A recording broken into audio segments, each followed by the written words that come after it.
They gon' love me for my ambition. There was a clip that went viral from Charlemagne's podcast right here. Because Drake's Brilliant gonna be Idiots. fun. Drake put out a song last Friday. Can you put up real quick, Marlon, the speaker for us? That way Noel can hear it too. And nobody cared. What was the song? The Drake and SZA record. No, people, that just dropped and people do like it. Came out last Friday. And it came out last Friday and people just started talking about the lyrics yesterday. Because I saw people, posting about how he said something about whips and chains. You get whipped and chained like an African slave or something like that. And I remember I'm in the group chat and I'm like, damn, Drake put out this record Friday and people just get into the lyrics on a Monday? I mean, that's not Drake like. So I heard this right away, and I immediately when I watched this episode, I was like, this man is out of touch. Talking out of his ass. Bro. He's wrong. He is wrong. Because he works on the radio, and he's also admitted to the fact that, you could put the speaker down a bit now. Not fully, but But he's also admitted to the fact that Charlamagne has admitted to the fact that he's not on Twitter anymore. He hasn't been on Twitter in years. And that's like a main vocal point for opinions. Like that's where you get all the opinions realistically in social media right now because it's an opinion-based platform, or X now, it's not Twitter. So he's wrong. And also for people to get Drake's lines on Monday instead of Friday is not even a L. It's actually a W because we're still getting Lil Wayne bars years later. Like, that's a good thing. Like, people are breaking down. We broke it down here on the podcast. Like, oh, wait, I didn't know he meant that with WM. Because Drake has some good-ass bars in that song, even though his performance on the song might have been lackluster compared to SZA's. The first part. The first part especially. But the rapping part was pretty good. But the ending of the track, I think it was really good. And it gives, like, interlude vibes.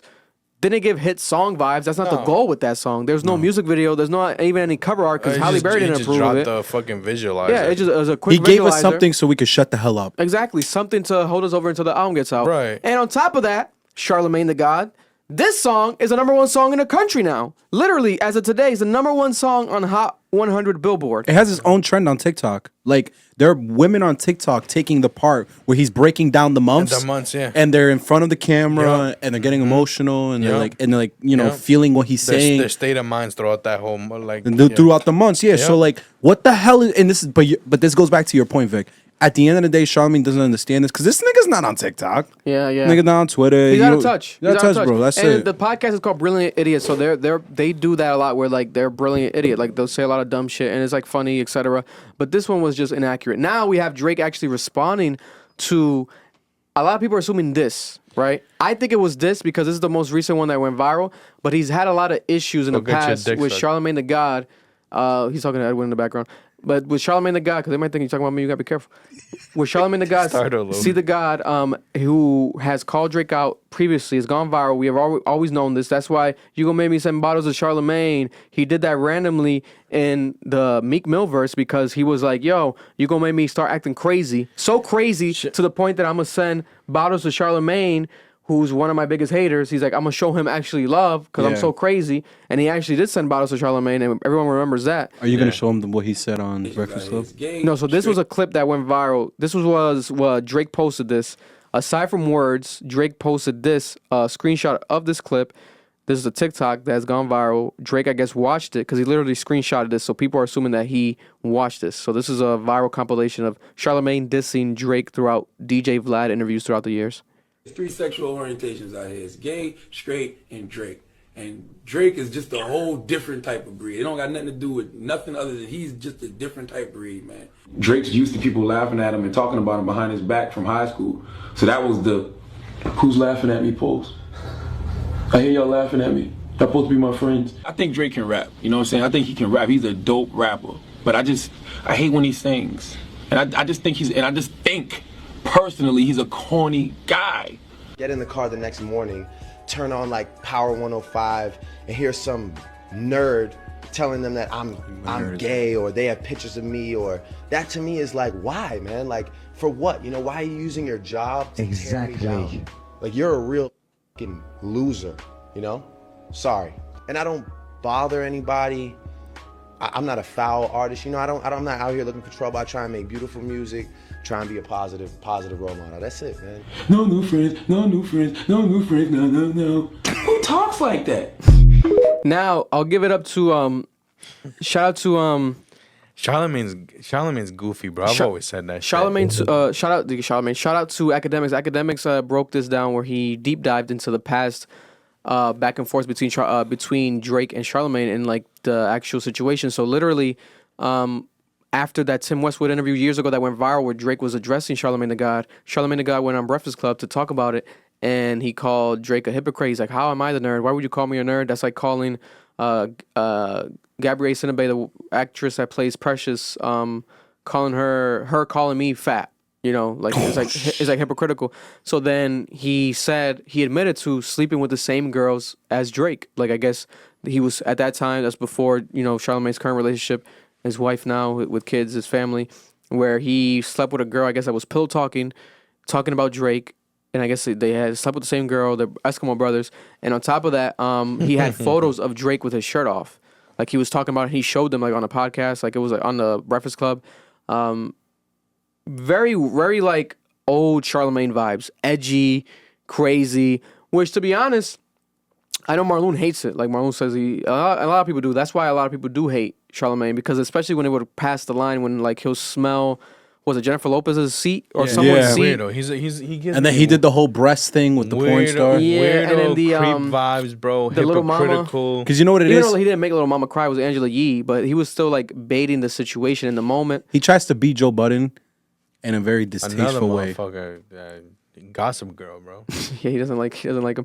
But looking back at him now, when Academics was playing the clips, I was realizing like why Charlamagne was so damn successful. I'm like, yo, this shit was like Good content. fucking good content, like Yep. funny. Like I forgot like how this was like golden. Like this guy's trashing him. He's like on some Howard Stern, like fucking what do they call it? That's an actual term for people like this in radio and shit. Where shock jock on some shock jock vibes that you could say. But that's what made him so polarizing. Where it was like no one was really doing that, especially in hip hop, where they weren't giving a fuck, right? But then that's where you make a lot of enemies and shit, right? Yeah. But then him and Drake, you can say it's just Edwin leaving. You could say him and Drake have reconciled now because he had to close the windows. Conciled now, and they're cool because of the bottles and stuff. And Charlamagne now, though, like I said, I listen to Breakfast Club every day. He still takes jabs at Drake, but not that aggressively. The most recent aggressive one was this one where he was saying he didn't like the song. But if you watch the full Brilliant Idiot podcast, he did give Drake his props. He does think he's a good rapper. He does think that the album might be obviously good, but he just didn't love this song, and he thinks that it's not successful. But he can't add the not successful, no one's talking about it, to the point that he doesn't like the song, because that's two separate points. His point could be right. You don't have to like the song. God bless you. But it's unsuccessful. It's the number one song in the country. And it's like, so the irony is crazy. Him and Drake going back and forth. This is another moment right here where he called him, I guess, in deep thought about how the off-brand Morris Chestnut. Because Charlamagne looks like Morris Chestnut. But this was the ether when Drake was going crazy, which shocked me. I was like, damn, I don't think he had to do all this. I feel like he should have just not even responded to this guy. But he said, I like that. "Are you okay, Leonard? You kind of weirded me out, G. Like you really obsessed with me or something for years. Like you look in the mirror and wish you saw my reflection type shit. ... Whatever you gotta do, let it out. And I'm sure your 435 loyal fans will stand by you. You fucking goof." So I feel like this is like a corny response by Drake. But it's also, when you look at it, it's frustrating. He's frustrated. He's had enough. And it's like, I thought that these guys were speaking behind the scenes. Like, the bottle situation happened, but I thought, like, throughout the years, Drake has at least connected with Charlamagne on social media. This man, he's really, like, sparked, like, his, like, he feels fucked from this. Charlamagne did respond today, and we'll play that as well before I was just we get about to to say opinions. that. That's why his response tells me a lot. So we have Charlamagne's reaction to this today on the Breakfast Club, which in my opinion was obviously sarcasm, but then it could be interpreted as not. But he did say that he's lying. You effing goof. And then he called me off-brand Morris Chestnut. He did. I agree with that. And he put the picture of you with the sweater where you're like really trying to channel it in. Like you were trying hard. I agree with that. Definitely. You definitely had a Morris Chestnut move. I want to tell y'all something, but you're not going to believe me because I'm lying. But Drake and I plan this out every time he drops an album. I'm part of the album rollout. He drops a record, I critique it. It brings more attention to the record, more attention to the project. I keep telling Drake he doesn't need me to do that. He's Drake, but for whatever reason, he wants me to do it, so I oblige. Okay? I don't believe you. I'm just telling you, it wasn't always like that, though. Back in the day, I can honestly say I was hating on Drake for fun. It was hilarious, at least to me. Like, he posted one this morning that I forgot I even said, where I said it was three orientations. Three sexual orientations. Jay, straight, and Drake. Yes. Hilarious. All right? But that's just hate. Okay, but after back to back, and he sent the bottles with the note, let's be friends, we came to an understanding, and we agreed whenever he drops certain songs, I will hate on them in order to bring more attention to the record. I don't think he needs it. I think it's crazy that he wants me to still do that, but, So you actually like Slime You Out, whatever. No. So then. I think Charlamagne has a problem with light-skinned brothers, me and Drake. He just don't like. No, it's not that either. I just told y'all what it was, but I'm lying, so it don't matter. See? But, But can we just agree that you don't look like Morris Chestnut, nothing around? So it's like, I'm lying. I'm lying. So it's like, it's almost, though, to be honest, almost like a perfect response, because it's like, you're trolling, right? And it's like, people are going to interpret it however. There's some dumbasses that are going to think that he's obviously serious. Serious, right? When he's being sarcastic because he's saying he's lying. But then it's like you're throwing it up in the air for interpretation instead of having a direct response. But he's also trying to act unbothered. We know that he's not unbothered. Also, marketing. Their podcast has always been booming, but as recently they've been keep going viral for like random takes, especially Andrew Schultz's random takes on the Brilliant Idiots. And now we have another viral moment for the podcast. So it's only going to give them more engagement, more traction. People are going to tune in next week to see what else are they going to talk about. Well, Drake responded. So it's like, when you feed into it, that's why I think like Drake might have not should have done this. But it could be marketing for him as well. Hey, let me respond to Charlemagne. It's only going to gas my album up more. And on top of that, hey, Charlemagne, you don't like the song, whatever, blah, blah, you on my ass? Wait until you get this album. Is he going to diss Charlemagne on the album? Is he going to diss someone? Lil Yachty said that, right? He said it's going to be a controversial album. The topics he's talking about, oh my God, right? This song so far, it's good, but it's not like a hit. It's like, there's a little vibe. Give me interlude vibes, right? Middle of the album, B-side.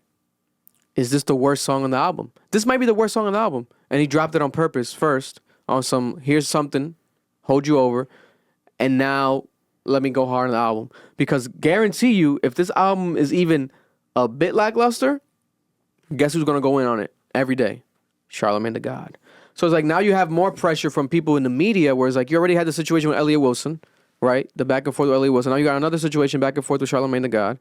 And it's like you're feeding into it. And it's like you're not going to give these people interviews because you're doing the Bobby interview. You're doing these other platform interviews, which we already discussed in here. You could do whatever you want, right? But then it's like, man, I'd rather him sit down with Charlamagne on some shit where it's like, this is your biggest op, your hater. Talk to him in person. Nah, like, what do you hate about me? We gotta understand, bro. We gotta understand. This is the way that I view it, right? At the end of the day, these people are still fucking people. You know what I'm saying?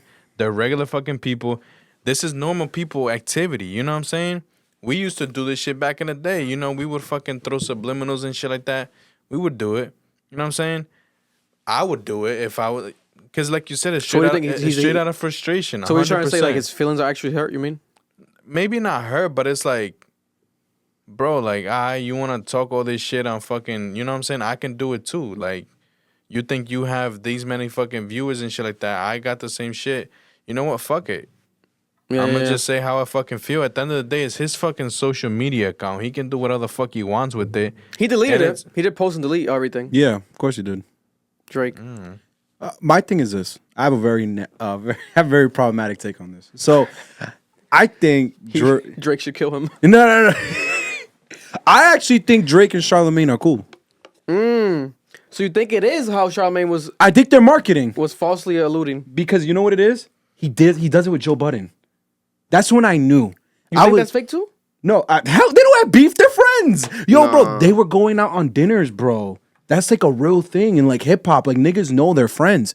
That's why this is why I get frustrated with Drake. That would be crazy. This is why I get mad at Drake, because you know what? Drake is just like Kanye. They have these insane little rollouts where they're just causing fucking problems to get everyone's attention. Yeah. And I think what's going on right now is Drake understands his album got pushed back because he had to finish the tour. A lot of people are pissed about it. It's probably in his mind, he may think he's losing traction. He's to keep the eyes on him. Yeah. So he's doing outlandish shit. He's wearing the the little clips in the hair, and he's doing the girly hair, and it's like it's now breaking the internet. It's like, oh shit, now he's beef with Charlamagne. Look over the song, niggas don't fuck with the song. Is the album even gonna be good? Yeah. I think this is all just a marketing plan for Drake. I think Drake is much smarter than a lot of people give him credit for. Listen, it could happen. It could be the thing. I tweeted this morning or earlier where it's like, I think this could be the worst song on the album on purpose. I agree. Because, man, especially he pushed the album back so much, whereas like now you can gauge people's feedback. If people don't fuck with the song like that much, then you can even like tweak the album. I mean, put this song here and delete the song, blah, blah, blah, fuck with the track list. Like, it's also maybe like on purpose. Maybe it's not on the album. That's what I was going to say. It could not even be part of the album. Yeah. But it is so far. When you check on Apple Music, it is. Like, that's the single for the album. Yeah. The only single. I think It's Search and Rescue is not even considered a single. I don't know why not. Yeah, people were saying because that went number one. Was, Yeah. That went number one. But it's crazy. Like, this is, I think, SZA's second number one this year. She had Kill Bill, top of the year, off of her new album by herself. And now she has this one with Drake, which is a W. And now we have Drake. I think this is his, he's one more number one away from passing or tying Michael Jackson, something like that. Yeah, it's some crazy shit. Some crazy number, some crazy stat. And I think he's going to give us another song before the album drops. Yeah, that's what I was thinking too. And I think it might, in that Friday? song, and I think in that song, you're going to hear a subliminal to another beef. Either Push, Kanye, somebody, to keep that momentum going. I said it already. We need the rap beef. I think that the beef between Drake and Charlemagne lies to it all points to one man. I think Kendrick Lamar. Because Kendrick Lamar and Charlemagne supposedly behind the scenes are close. And Charlemagne literally said when Kendrick Lamar's new album came out, and he still says it every time he gets a chance to, he's like, this is one of the most important albums of all time. Like he says, like top 2 most important rap albums of all time. Some crazy ass take. It's like, how is that? The album about his aunt? Yeah, like, what are you talking about? Like Kendrick Lamar is the most important rap album of all time, but what are you talking about? To Pimp a Butterfly, yeah. Yeah, not this one. Bro. Not this one. So it's like, and he does that a lot, where it's like people call him a Kendrick Lamar dick rider. So it's like, oh, and like, you know, the Kendrick Lamar Drake situation behind the scenes. I honestly hate the fact that people give so many fucks about what Charlamagne has to say, bro. He's a staple in the culture. I get it. Staple in the culture. fuck nigga. My thing is, bro. I only think He's this the is number one black broadcaster. I think this is. I only He's a think hypocrite, bro. my thing. I truly believe this is marketing. Because remember Diplomatic Immunity before it came out with Scorpio. It was a 2-pack. There was a 2-pack that came out before Scorpio. On Diplomatic Immunity, he was sending fucking heaters against these niggas. Yeah. Every beef he had was on that song. He's a messy nigga. That's a hard ass. He likes beef. Like he likes beef to start shit up. And we need it. We do. For